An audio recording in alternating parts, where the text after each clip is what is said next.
सोरा और deficiency H A Robert का chapter है। Criticism of Hahnemann's psora theory has racked for century. It is not feasible to follow minutely Hahnemann's line of reasoning that led to his declaration of the Sora theory, but we have his own statement that it took years to classify what he came to term the Soric miasm। मतलब अपन ये declare नहीं कर सकते कि सोरा theory जो है Hahnemann की, उसका रीजनिंग क्या थी हैनीमन की, है ना, क्योंकि वो सोरा थ्योरी तक पहुंचने के लिए उनको बहुत सारे साल लग गए।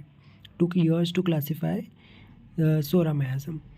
तो ये सोरा मैज़म को लेके बहुत ज़्यादा क्रिटिसिज्म है, ठीक है। It is not a strength that in light of modern knowledge a new argument have arisen to assail this theory. मतलब मॉडर्न नॉलेज के हिसाब से और भी इसमें आर्गूमेंट आने लगे, तो अपन इसी को let us examine in the light of present day knowledge. अपन देखेंगे सोरा और डेफिशिएंसी। तो we have consider the general symptomatology forming a psoric group. General symptomatology जो सोरिक ग्रुप है उसको देखेंगे, तो बोनिंगमुसन एंटीसोरिक रेमेडीज़ जो है उसमें बताया गया है and try to prove our problem along. So Boenninghausen antipsoric remedies के बारे में बात करेंगे, जिसमें कि प्रूव किया गया है अपनी प्रॉब्लम को सॉल्व कर सकते हैं अपन इसको, ठीक है। तो देखते हैं बोनिंगमुसन की एंटीसोरिक 50 रेमेडीज़ दी है, वैसे 52 है, जिसमें 50 एंटीसोरिक है, बाकी दो, एक एंटीसिप्लेटिक और एक एंटीसाइकोटिक। दूजा साइकोटिक है और सिप्लेटिक मरकरी है। तो ये 50 एंटीसोरिक रेमेडी की लिस्ट है। Agaricus, alumina, ammonia carb, ammonium mur, anacardium, arsenic album, aurum, baryta carb, belladonna, boric acid, bovista, calcarea carb, carbo veg, carbo animalis, causticum, clematis, colocynth, conium, digitalis, dulcamara, euphorbium, graphites, guaiacum, hepar sulph, iodine, kali carb, lycopodium, mag carb, mag mur, magnesia, manganum, mezereum, muriatic acid, natrum carb, natrum mur, kali nitricum, nitric acid, petroleum, phosphorus, phosphoric acid, platina, rhododendron और sarsaparilla. These are the antipsoric remedy of बोनिंगमुसन। इसके अलावा senega भी है, सीपिया है, silicea है, जिंकम है, sulphuric acid है, sulphur है, स्टोनशियम है। इनमें से 50 में से 16 रेमेडीज़ जो है वो 16 रेमेडीज़ कौन सी है, वेजिटेबल ग्रुप को बिलोंग करती है, और 1 एनिमल ग्रुप को बिलोंग करती है जो कि सीपिया है, और 33 जो है वो केमिकल्स हैं, इनऑर्गेनिक सब्सटेंस है। इसमें से बेरेटा, प्लेटिना और ओरम ये ऐसे एलिमेंट्स हैं जो कि हायर एटॉमिक वेट के हैं, बाकी सारे लोअर एटॉमिक वेट के हैं, ठीक है। तो हायर एटॉमिक वेट्स का भी अपन एक्सप्लेनेशन देखेंगे कि कैसे ये हायर एटॉमिक होने के बाद भी ये कंस्ट्रक्टिव या सोरिक कैसे हो सकते हैं। तो इसमें से 30 एलिमेंट जो है वो असर्टेन किए गए, जिसमें कि ये कंस्ट्रक्टिव एलिमेंट है। जैसे 53 तक के जो एलिमेंट है आयोडीन से पहले वाले लोअर एटॉमिक वेट वाले, वो कंस्ट्रक्शन में काम में आते हैं। तो यहाँ पे नीचे कंस्ट्रक्टिव एलिमेंट की लिस्ट दी गई है, ठीक है। तो 53 तक के कौन कौन से, hydrogen, lithium, carbon, nitrogen, oxygen, fluorine, sodium, magnesium, aluminium, silicon, phosphorus, sulphur, chlorine, potassium, calcium, titanium, manganese, iron, cobalt, nickel, copper, zinc, germanium, arsenic, bromine, tin, iodine, ये सब कॉन्स्ट्रक्टिव एलिमेंट्स हैं। तो जितने भी इनर्ट एलिमेंट्स होते हैं like organs, ये body में पाए जाते हैं, ठीक है। रेडियो एक्टिव का काम होता है डीकम्पोजिशन, और लोअर एटॉमिक वाले जो है लाइटर, आयोडीन से जो लाइटर है उनका काम होता है कंस्ट्रक्टिव, ठीक है, बॉडी का कंस्ट्रक्शन में काम करते हैं। सरफेस ऑफ अर्थ पे जो पाए जाते हैं वो कंस्ट्रक्टिव है, और जो डीपर द अर्थ के जो सेंटर में पाए जाते हैं वो है डिस्ट्रक्टिव, ठीक है। तो कंस्ट्रक्टिव जो सरफेस पे पाए जाएंगे, और डिस्ट्रक्टिव वाले जो है वो जियोलॉजिस्ट उनको फाइंड करते हैं डीपर सेंटर की तरफ पाए जाते हैं अर्थ में। आर्गन, नाइट्रोजन, ये लाइटर्स हैं, है ना। तो ये भी, लेकिन इनका कंस्ट्रक्शन में इतना रोल नहीं होता है क्योंकि ये इनर्ट है, ठीक है। तो ये चीज़ें हो गई। सिप्लेटिक वाले जो होते हैं एंटीसिप्लेटिक एक्शन रहेंगे, तो ये रेडियो एक्टिव एलिमेंट्स होंगे जिनका हायर एटॉमिक वेट रहेगा। नाउ इसके बाद आता है कि क्या होता है कि इनका एसिमिलेशन नहीं हो पाता जो कंस्ट्रक्टिव एलिमेंट्स हैं, तो उससे अपन कह सकते हैं कि सोरिक टेंट डेवलप हो जाता है, यानी डेफिशिएंसी आती है, ठीक है। पर इसके अलावा इमोशनल स्ट्रेस सोरिक सिम्टम्स के लिए रिस्पॉन्सिबल है ना। तो theory of psora as a deficiency जो है, इसमें दो तरीके हो सकते हैं, दो बातें हो सकती हैं, या तो इनकी डेफिशिएंसी या तो फिर और भी फैक्टर्स हैं, तो अपन आगे देखेंगे। जैसे improper breathing habit, emotional strength, broken the habit of rhythm, इनकी वजह से भी अनएयर रूम में रहने से, ये सबसे भी डेफिशिएंसी होगी ऑक्सीजन वगैरह की, तो इसमें गैसेस वगैरह में भी जैसे डेफिशिएंसी हो रही है, तो इससे सोरा का डेफिशिएंसी से रिलेशन बता रहे हो। फिर इसके बाद अपन को बताना है कि greatest assess of body is that adaptability but this is itself under the unnatural और फोर्स कंडीशन। कोई अननेचुरल कंडीशन आएगी तभी तो सोरा डेवलप होगा, डेफिशिएंसी होगी। तो यहाँ पे कुछ केमिस्ट जो होते हैं, केमिस्ट्री के स्टूडेंट जो है, उनके अकॉर्डिंग यहाँ पे बहुत सारे एलिमेंट्स बताए गए हैं, ठीक है, तो जो कि कंस्ट्रक्टिव प्रॉपर्टीज़ रखते हैं।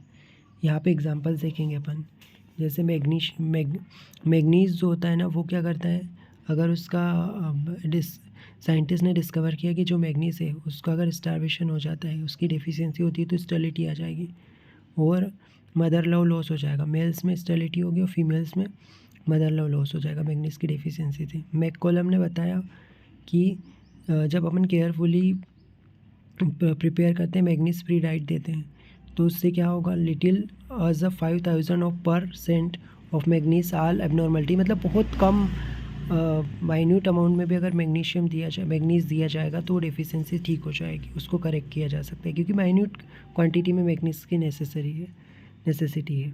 तो मैग्नीज जो है वो स्टार्वेशन अगर एनिमल में होता है तो मेल्स में स्टेरिलिटी, फीमेल्स में मदर लव लॉस होता है।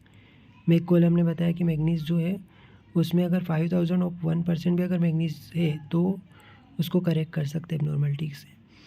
डॉक्टर रायमन और मिनोट, उनने क्या बताया कि प्रोलॉन्ग फीडिंग अगर मॉडरेट अमाउंट में जो और से मैग्नीज का वो ले रहे हैं, तो उससे क्या होगा, ब्लड और टिश्यू में, वहाँ पे ब्लड एंड टिश्यू और उससे पैथोलॉजिकल सिम्टम्स प्रोड्यूस हो जाएंगे।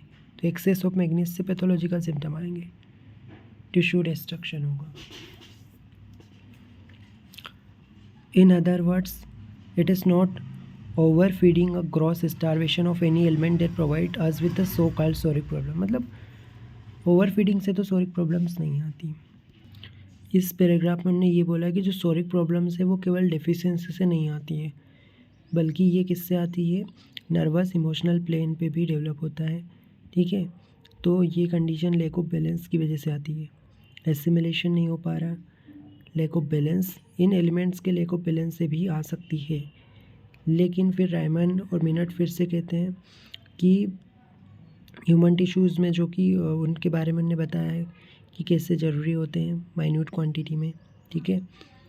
तो लिवर में सबसे ज़्यादा स्टोरेज रहता है मिनरल्स का, है ना, जो एसेंशियल एलिमेंट है, तो वो स्टोर हो जाता है, फिर नहीं भी मिलेगा तो भी उसकी डेफिशिएंसी नहीं होगी।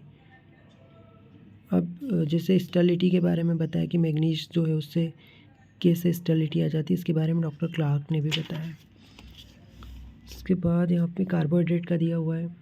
कार्बोहाइड्रेट जो होता है एसेंशियल होता है कार्बन, तो कार्बन अपनी रेमेडीज़ में भी है, जो अपन ग्रुप को डिवाइड किया, जैसे बेरेटा, कैलकेरिया कार्ब, कार्बोवेज, सीपिया एक एनिमल कार्बन है, नेट्रम कार्ब, सीपिया मैग्नीशियम कार्ब, ये सब कार्बन जो है ये क्या है, कॉन्स्ट्रक्टिव एलिमेंट है।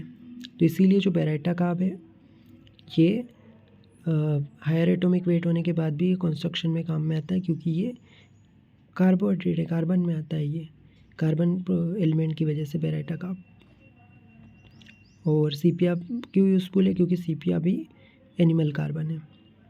एंटीसिप्लेटिक ग्रुप में बेरेटा कार्ब, तो इसमें कार्बन होने की वजह से वो एंटीसिप्लेटिक की बजाय ये कॉन्स्ट्रक्टिव यानी सोरिक में भी काम में आएगा, कंस्ट्रक्शन में। फिर लास्ट में उन्होंने कंक्लूड किया है, जैसे कैलकेरिया ग्रुप जो है उसमें स्क्रोफुलस रेकाइटिक चिल्ड्रंस मिलते हैं, कैल्शियम की डेफिशिएंसी से, फॉस्फोरस की डेफिशिएंसी से रिकेट्स होता है। लेकिन इनने ये भी बोला है मैककोलम ने कि ह्यूमन इन्फेंट्स में रिकेट्स हो सकता है विटामिन डी और सनलाइट के डेफिशिएंसी से।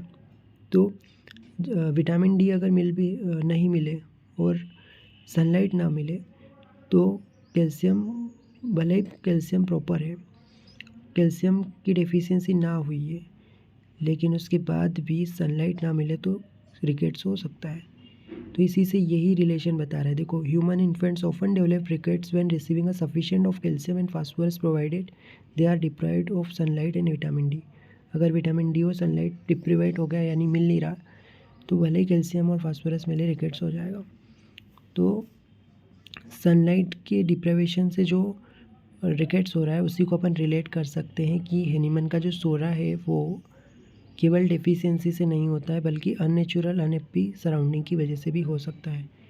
इवन टुडे जो इकोनॉमिक स्ट्रेस बहुत ज़्यादा बना हुआ है ना, और अनहैप्पी लाइफ स्टाइल है, स्ट्रेस है मॉडर्न लाइफ में, इमोशनल स्ट्रेन है, hustle and bustle take away our rhythmic full deep breathing, hurry for strain, time clocks interfere our excretory functions.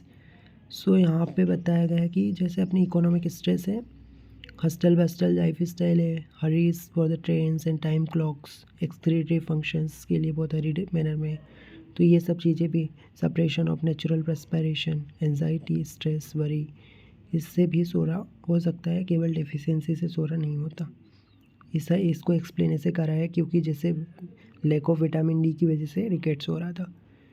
Calcium phosphorus तो प्रॉपर था लेकिन विटामिन डी नहीं था। वैसे ही अगर सोरिक एलिमेंट्स, अगर कॉन्स्ट्रक्टिव एलिमेंट्स अगर नहीं है प्रॉपर भी, तो भी अगर stress, worry, anxiety, life style, तो उससे भी सोरा आ सकता है।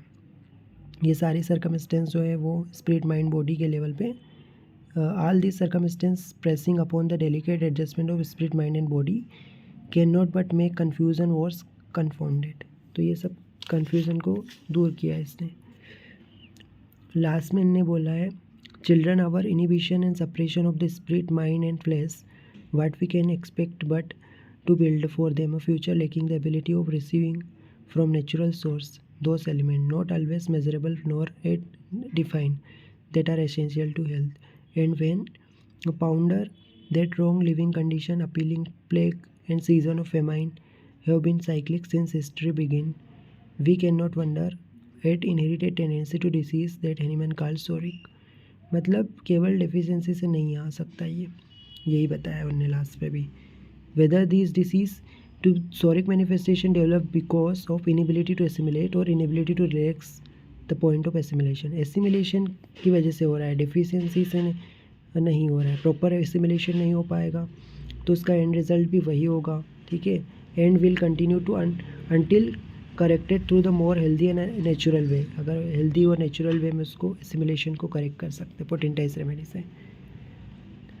तो जो माल एडजस्टमेंट आया है वो एसिमिलेशन नहीं होने से आया है, एसिमिलेशन को पोटेंटाइज रेमेडी से करेक्ट कर सकते हैं।